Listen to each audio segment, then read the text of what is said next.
खबर मधेपुरा से है, जहां जिला मुख्यालय स्थित नगर भवन टाउन हॉल में औषधीय पौधे वनीला कल्टीवेशन को लेकर जिला स्तरीय बैठक का आयोजन किया गया, जहां किसानों के द्वारा सही तरीके से उत्पादन से संबंधित जानकारी देने पर विशेष चर्चा की गई। कार्यक्रम का कृषि वैज्ञानिक सह बिहार हेड व बीपी गुप्ता, कोसी एवं Seemanchal commissionary coordinator Deepak Kumar Bakshi, IT manager सहसा व लखेंद्र कुमार, संजीत कुमार, अभिनंदन कुमार, नीतीश कुमार ने दीप प्रज्वलित कर कार्यक्रम का विधिवत उद्घाटन किया। वहीं इस दौरान कृषि वैज्ञानिक सह बिहार हेड बीपी गुप्ता ने बताया कि बिहार के तत्कालीन राज्यपाल एम ड्रामा जोइस एवं तत्कालीन मुख्यमंत्री राबड़ी देवी के नेतृत्व में 2006 से 2008 के बीच बिहार की मिट्टी की जांच कराई गई थी, यह पता लगाने के लिए कि वो बिहार में वनीला की खेती हो सकती है या नहीं। जांच के उपरांत उन्होंने पाया कि अन्य देशों के मुकाबले बिहार में भी वनीला की खेती हो सकती है। जब तक वे इनके लिए ड्रीम प्रोजेक्ट बनाते तब तक राज्यपाल पद से हट चुके थे और तब से अब तक ये ठंडे बस्ते में चला गया था। ये ड्रीम प्रोजेक्ट तत्कालीन राज्यपाल एम ड्रामा जोइस एवं तत्कालीन मुख्यमंत्री राबड़ी देवी का था। कार्यक्रम किया गया है, क्या कुछ है बताया जाए। वैनिला एक औषधीय पौधा है और ये केसर के बाद सबसे महंगा मसाला बिकने वाला है। वैनिला से सबसे महंगी दवाइयाँ बनाई जाती है, वैनिला से महंगे आइसक्रीम बनाए जाते हैं, वैनिला से महंगे केक बनाए जाते हैं। वैनिला हमारे दैनिक जीवन के उपयोग में आने वाले चीज़ों में कम से कम 70% चीज़ों में इसका उपयोग किया जाता है। वैनिला का वैसे तो लाइफ 20 वर्षों का हम लोग कहते हैं, लेकिन इसकी लाइफ 20 वर्षों से भी कहीं ज़्यादा अधिक है। और वैनिला एक बार लगा देने के बाद निरंतर ये उत्पादन देता रहता है। ये 2004 से लेकर के 2022 तक का सफ़र तय किया है, लेकिन अभी तक इसकी कहीं भी खेती की शुरुआत नहीं हुई है। अब हम लोग क्रमबद्ध खेती की शुरुआत किसानों में करने जा रहे हैं और ये हमारी अपनी संभावना है कि फरवरी तक शायद हम लोग इस खेती को कर पाएंगे। अभी चूँकि संगठन का निर्माण हो रहा है, प्रतिनिधियों का निर्माण हो रहा है, प्रशिक्षण किसानों का चल रहा है, प्रतिनिधियों का प्रशिक्षण चल रहा है। इसके बाद हम लोग कल्टीवेशन की तरफ बढ़ेंगे।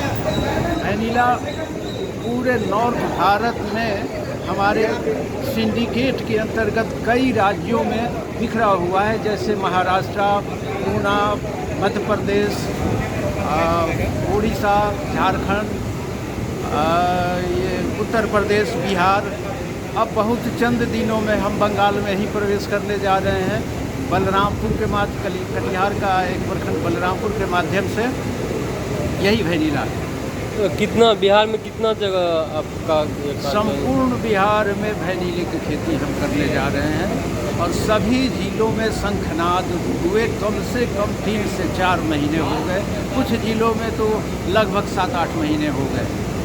और कितने जिलों में भी कार्य पूरा मतलब आधा से अधिक कार्य हो गया है आपका? अब हमें लगता है कि जिस तरह से लोगों में जुनून पैदा हुआ है, लोगों का रुझान बना है, हमें लगता है कि 3 से 4 महीने में हम सबको ही मिल करके इसकी सारी औपचारिकताएं पूरी कर लेंगे और उसके बाद वैनिला का प्लांटेशन करेंगे।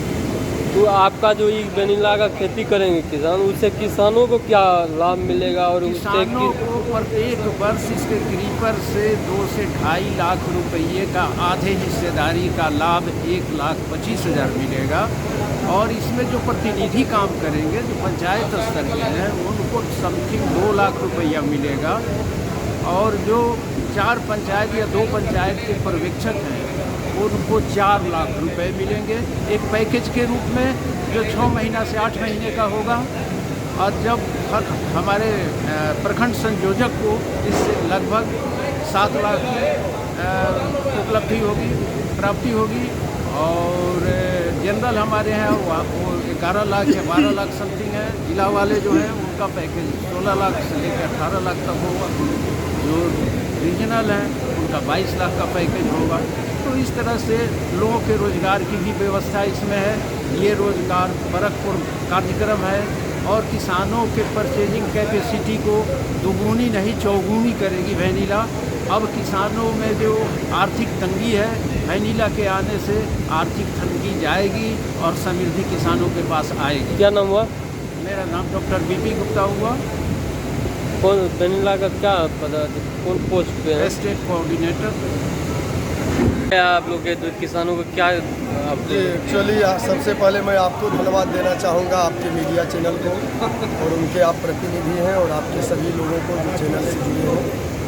आज मधेपुरा का यह जो बीपी मंडल टाउन हॉल है, इसमें किसानों की आर्थिक समृद्धि को लेकर, किसानों की आय को दोगुनी करने को लेकर फंडामेंटल एग्रो साइंस सेंटर के द्वारा निःशुल्क वेनिला प्रशिक्षण और वेनिला कल्टीवेशन प्रोग्राम रखा गया था। हमारा उद्देश्य है किसानों को जागरूक किया जाए और पारंपरिक खेती से हटकर औषधीय पौधों का भी खेती किया जाए, जो उनके लिए नकदी फसल होगा। और ख़ासकर जब बात वेनिला की आती है तो वेनिला वर्ल्ड का दूसरा सबसे महंगा मसाला है और ये नकदी फसल है। केसर के बाद यह दूसरे नंबर का महंगा नकदी फसल है। वेनिला से फ्लेवर भी बनता है, परफ्यूम भी बनता है, कॉस्मेटिक में प्रयोग किया जाता है और इनका जो है मसाला बनाया जाता है और हज़ारों तरह की अंग्रेजी दवा में वेनिला का प्रयोग किया जाता है। अगर हमारे बिहार की किसान वेनिला की खेती करते हैं तो उनके जीवन में जो आर्थिक क्रांति का आगाज आएगा, उनका जो आर्थिक तंगी दूर भागेगा। इसी हेतु हम लोगों का उद्देश्य है कि हमारे कोसी सीमांचल के किसान वेनिला कल्टीवेशन प्रोग्राम से जुड़े। क्या किसानों को कितना लाभ मिलेगा? ये पर्याप्त जो खेती जो करेगा इसका माल कहाँ तक? हमारी एजेंसी उनको निःशुल्क दरवाजे तक वेनिला का पौधा पहुंचाएगा और इनसे उत्पादन होने वाले उत्पादित फसल उनको भी दरवाजे से खरीदारी करने का काम करेगा। यानी किसानों को हम मार्केटिंग देने जा रहे हैं, किसानों के घर तक पौधा उपलब्ध कराने जा रहे हैं। फिर भी किसान इतना बड़ा रिस्क नहीं लेगा, क्योंकि किसान के लिए यह पौधा एक अनजान चीज़ है, अबुझ पहेली है। इसलिए हमने निर्णय लिया है कि पहले चरण में किसानों को 5 पौधा बिल्कुल फ्री में देंगे और इन सिर्फ 5 पौधा जो हम फ्री में देंगे, इनसे उनकी प्रत्येक साल की जो आय होगी वो 1.5 से 2.5 लाख के बीच होगा, जो 20 वर्षों तक होता रहेगा। क्या नंबर? मेरा नाम दीपक बख्शी हुआ और फंडामेंटल एग्रो साइंस सेंटर के द्वारा एक छोटा सा हमारा पोस्ट है जो बिहार के कोसी और सीमांचल के किसानों के लिए जोनल कोऑर्डिनेटर के रूप में काम कर रहे हैं।